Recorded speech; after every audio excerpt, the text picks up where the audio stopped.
Olá, sou o professor Mauro com o programa Fala Professor. Esse programa se dedica a trabalhar a educação. Trabalhar, conversar, sempre democraticamente, respeitando todas as posições de uma forma equânime e principalmente dando asas à liberdade de todos os nossos entrevistados. Hoje nós temos o prazer de receber aqui o professor Norberto Correia, ex-professor da UX. Professor Norberto, seja muito bem-vindo ao nosso programa. Obrigado. E já vamos largar mostrando um pouquinho de quem é o professor Norberto Correia. Um pouquinho da sua trajetória, principalmente a trajetória na UX e essa trajetória dos seus estudos no exterior, que isso é importante para que aqueles que estejam nos ouvindo saibam da importância que isso teve na sua vida, não só acadêmica, como profissional. Eu tenho 73 anos, sou catarinense, de Joaçaba. Vim ao Rio Grande do Sul para fazer o ginásio, acabei fazendo o segundo grau, acabei fazendo o terceiro grau e aqui fiquei. Em que escola o senhor estudou segundo grau? Eu sou técnico agrícola formado em Viamão, a mais antiga escola Olha que legal. técnica agrícola do país, de onde saiu Leonel Brizola. Olha só. Sim, e outros grandes figuras políticas deste país. Né? E o seu ensino superior foi aonde? Na URGS, na Federal de Porto Alegre, na Escola de Engenharia, no curso de Metalurgia como graduação. Que bacana. E o seu ingresso na UX? O senhor já ingressou como professor, ingressou como estagiário, sim. como... Sim, porque a minha trajetória como professor é bem específica. Eu estava no quarto ano de faculdade e eu encontrei o meu ex-orientador lá da Escola Técnica de Viamão. Encontrei na rua. O que você está fazendo? Eu disse, estou assim, fazendo faculdade. Nós temos uma vaga lá para lecionar desenho técnico. O senhor se dispõe? Eu disse, pois é, professor Capra, não sei. Passa lá na Secretaria de Educação amanhã de manhã. Eu fui lá na Secretaria de Educação no dia seguinte e saí de lá nomeado com o que eles chamavam de fono, que era o fonograma que mandava, não tinha concurso, né? No quarto ano de faculdade. No quarto ano de faculdade. Aí eu trabalhei na metade do quarto ano, eu trabalhei o quarto ano, o quinto, e aliás, da terceiro, eu fiquei o terceiro, o quarto e o quinto. Aí eu me formei, saí de Viamão e fui trabalhar em Joinville, na Fundição Tupi, que hoje é a maior grupo de fundição do mundo. Para quem não sabe, o professor Correia é formado em engenharia metalúrgica. Metalúrgica, exatamente. Então eu fiquei lá por 3 anos, mas concomitante à atuação profissional, a Fundição Tupi tem ainda um grupo de escola chamado Sociedade Educacional Tupi, que era a escola técnica da empresa. Que existe até hoje, inclusive, né? Muito grande, hoje é faculdade. É faculdade. Pois é, e lá eu fiquei por 2 anos lecionando lá também. Quando eu vim para cá, faltava professor de metalurgia em Caxias. Para cá, Caxias. Eu vim para cá, para Everly. Aí eu fiz concurso, passei e comecei a trabalhar, mas só lecionava, né? Que ano era isso, professor? 1975 eu comecei, tá? Começou com o professor na UX. Professor na UX. Logo em seguida, por demanda da Everly e por necessidade da universidade, eu caí nas mãos do Rui Pauletti lá em cima, que ele era secretário do professor Armando Sacchetti. Olha só. Que cuidava do assunto do equipamento que veio, então, do Acordo do Café. E, bom, o que é o Acordo do Café? O Acordo do Café foi um acordo que o governo militar brasileiro, na época, o Costa e Silva, fez com os países da Cortina de Ferro, que transfeririam equipamentos de laboratório, no seu amplo sentido, laboratórios da parte, digamos, de ensino, e também equipamentos industriais. Laboratório, vamos pegar esse gancho aí que é bacana.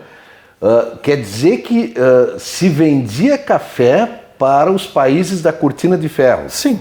Isso em 1968. O acordo é de 68. O acordo firmado com o governo brasileiro. Se vendia café para os países da Cortina de Ferro e, em troca, eles mandavam equipamentos para laboratórios nas nossas universidades. Nas universidades. E todas as universidades brasileiras, eu creio que sem exceção à época, receberam grandes equipamentos. Olha, inclusive a UX, então. Inclusive a UX, que era bebê, porque tinha 1 ano. E era para laboratórios de engenharia ou gerais? Não, tinha de engenharia e tinha da medicina também. Mas olha que raio-x, equipamentos da medicina, não sei bem o que era, mas tinha equipamento da medicina, sim. Podemos dizer então que os laboratórios da UX nasceram dessa maneira? Sim, os da engenharia, sim, nasceram dessa maneira. Mas ficou, durante um bom tempo, ainda ficou guardado lá. Aliás, mal guardado. Então, a Eberle teve uma demanda de um certo tipo de ensaios, e eu era funcionário da Eberle, e eu fui lá para falar com o professor Pauletti. E chegamos num acordo. Aí a última etapa do acordo, com o professor Vazata, que era o... Professor Abrelino. Vazata, que era o reitor. Né? Sim, então é o seguinte, agora você pega, sai da Eberle e vem para cá. Bom, chegamos num acordo, eu saí da Eberle e fui para lá. E nós, em 30 meses, instalamos os laboratórios da engenharia. Mas olha que bacana. Me diga uma coisa, vamos andar um pouco no tempo. Isso está instalado no bloco D hoje, tá? Hoje, naquela época foi. Mas não, é o mesmo equipamento? O mesmo equipamento, porque são máquinas, por exemplo, máquinas de ensaios mecânicos, máquinas que ocupam espaços imensos e... Mas olha... Sim. Em funcionamento ainda? Sim, porque são máquinas de testes, né? A coisa andou muito bem, foi um grande salto que houve. Tanto é que, logo em seguida, terminou o curso de operação, de engenharia de operação, e passou a ser o curso pleno, onde eu fui o primeiro coordenador. Que é engenharia mecânica. Engenharia mecânica, plena, tá? Uma vez era engenharia operacional, né? Engenharia mecânica operacional, exatamente. E depois virou só mecânica. Isso. Professor Correia, em 2000, avançamos um pouco no tempo, mas estamos aí há 21 anos atrás. Sim. Nós já tivemos aqui na UX, e eu sei que o senhor teve de alguma forma participação, experiência com o EAD.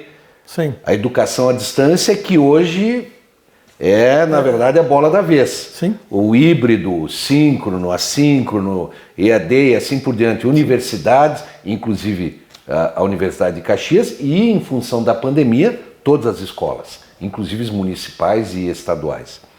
O que o senhor tem nos falar da educação à distância tão embrionária lá há 21 anos atrás? Pois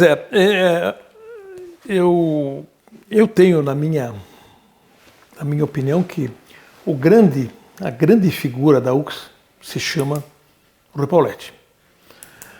E o Rui Pauletti realmente fazia as coisas no impulso, sem grande planejamento, mas ele via lá na frente.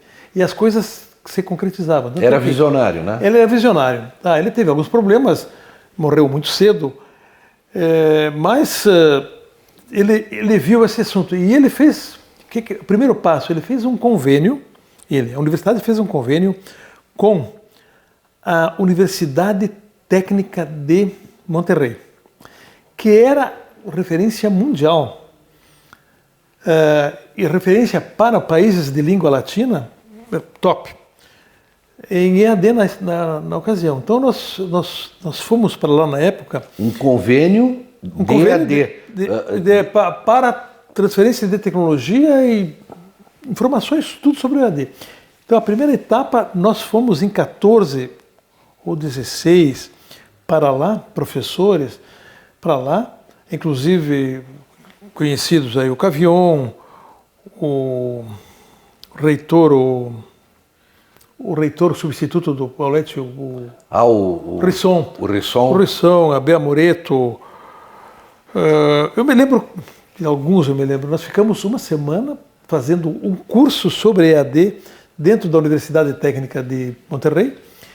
O que se falava de EAD na época? O que era um curso de EAD na época? Aprender o quê? Os professores vocês foram aprender o quê? Nós fomos aprender a técnica, como funcionava, porque na época, isso são 20 anos, as coisas são totalmente diversas hoje. Imagino. Bom, aprendi-se como se posturava, quer dizer, um curso geral, um curso mais básico, não específico, porque era o primeiro approach, né? Mas já se gravavam aulas? Já se gravavam aulas, já se faziam aulas online, e a transmissão para os campi da própria UTM, Universidade Técnica de Monterrey, eles eram feitos por antenas parabólicas, através de satélite, era um aparato que hoje Sim. Virou piada, né? Claro. E então se aprendeu isso durante uma semana lá. Bom, o embrião deu embrião, né? e que hoje seguramente está se colhendo frutos daquilo lá. Não tenha dúvida. Sim, não sim. tenha dúvida. Como todos os embriões, na verdade, eles ali no futuro eles deixam seu rastro e colhem frutos. Professor, nossa, que bacana. Nós vamos conversar mais outros programas, porque a gente poder conhecer um pouco da história, não só da nossa cidade, mas principalmente da nossa universidade, que é a mãe de tantos segmentos educacionais aqui da nossa região, é um prazer. E ter uma pessoa que nem o senhor aí, com toda essa trajetória. Olha, quem diria que nós íamos falar de EAD no ano 2000? Isso para mim, até que estou há 40 anos na educação, também é surpresa que já se falava. Mas vamos conversar mais em outros programas. Quem foi conosco nesse encontro lá na Monterrey foi o Chiarelli, que tinha saído do Ministério da Educação e que assessorava a UCS em alguns programas lá em Brasília. Me lembro. O Chiarelli foi conosco. Inclusive para essa questão, essas questões que necessitavam advogados, o Chiarelli fazia esse desempenho, sim. Que bacana. Pois bem, olha só. Nós estivemos hoje aqui conversando com o professor Norberto Correia, faz parte da história da nossa cidade, faz parte da história da UCS.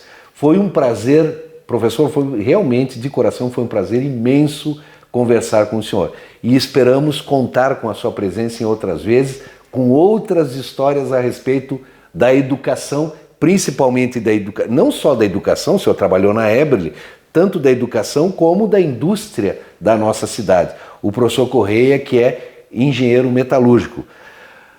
Pois bem, estamos terminando mais um programa Fala Professor e convocando a todos que estão nos vendo aí a todas as quartas-feiras, às 20 horas, nos acompanhar. Nos acompanhe pela Bitcom TV Oficial e suas redes sociais. É um prazer imenso a gente poder interagir com todos vocês esse importante segmento chamado educação. Fiquem com Deus.